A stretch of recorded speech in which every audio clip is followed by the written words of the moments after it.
ऋषभ पंत पर आईसीसी का बड़ा एक्शन।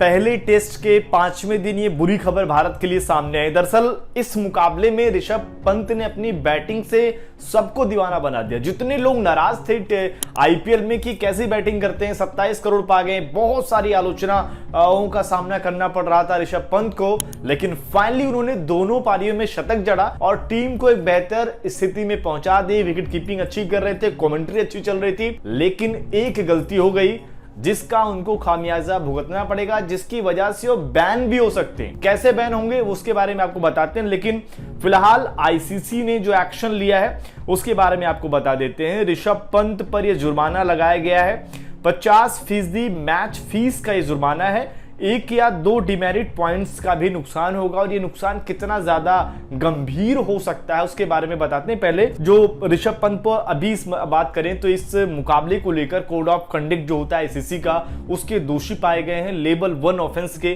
तो लेवल 1 में होता है ये कि मैच फीस का जो 50% कटौती हो जाती है और इसके अलावा आपका जो डिमेरिट पॉइंट है 1 या 2 दे दिए जाते हैं। इसमें हुआ क्या कि ऋषभ पंत जो है वो अंपायर्स के फैसले का उन्होंने ऐतराज जताया। तब आप सोचेंगे यार आउट होने के बाद तो सीधे चले आए थे, फिर कैसा फैसला। 61वां ओवर चल रहा था मुकाबले का। उस दौरान जब भारत गेंदबाजी कर रही थी तो गेंद का कुछ आकार जो है बदल जाता है। तो आके दिखाते हैं ऋषभ पंत अंपायर्स को कि भाई बदलने वाली सिचुएशन में आ गई है बॉल, लेकिन अंपायर्स उसको चेक करते हैं। उसके बाद वो कहते हैं कि नहीं अभी सही है, बार बार पंत दिखाते हैं। तो फिर अंपायर जब बदलने का फैसला नहीं करते, ऋषभ पंत वहां पर गुस्सा दिखाते हैं, बॉल को जमीन पर पटक देते हैं और फिर चले जाते हैं। उसके बाद से खबरें आनी शुरू हो गई कि क्या ऋषभ पंत को इतना एग्रेशन दिखाना जरूरी है, वाइस कैप्टन हो टीम के, लेकिन क्या ये एग्रेशन इतना ज्यादा है कि उस पर ऐसा एक्शन भी ले लिया जाए, ये भी अपने आप में सवाल बनता है। लेकिन फाइनली जो नियम है उसके तहत अगर आप देखें अंपायर्स के किसी फैसले का, आप इस स्तर पर जाकर विरोध नहीं कर सकते, लिहाजा ये एक्शन लिया गया। और इस एक्शन का नतीजा ये होगा कि चलिए 50% तो कटौती हो गई है, लेकिन दिक्कत ये है कि डिमेरिट पॉइंट अगर आगे बढ़ता है, मतलब 2 साल के अंदर अगर आपका ये 4 पॉइंट पहुंच जाता है तो फिर आपके मैच सस्पेंड हो जाते हैं। इवन 2 डिमेरिट पॉइंट्स के बाद भी मैच से आप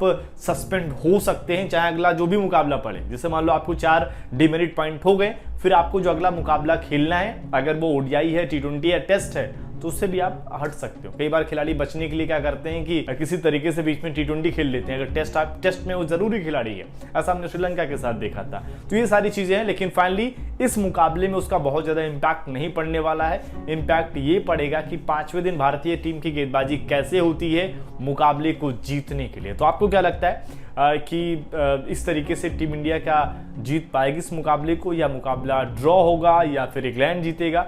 कमेंट करके अपना जवाब जरूर दें।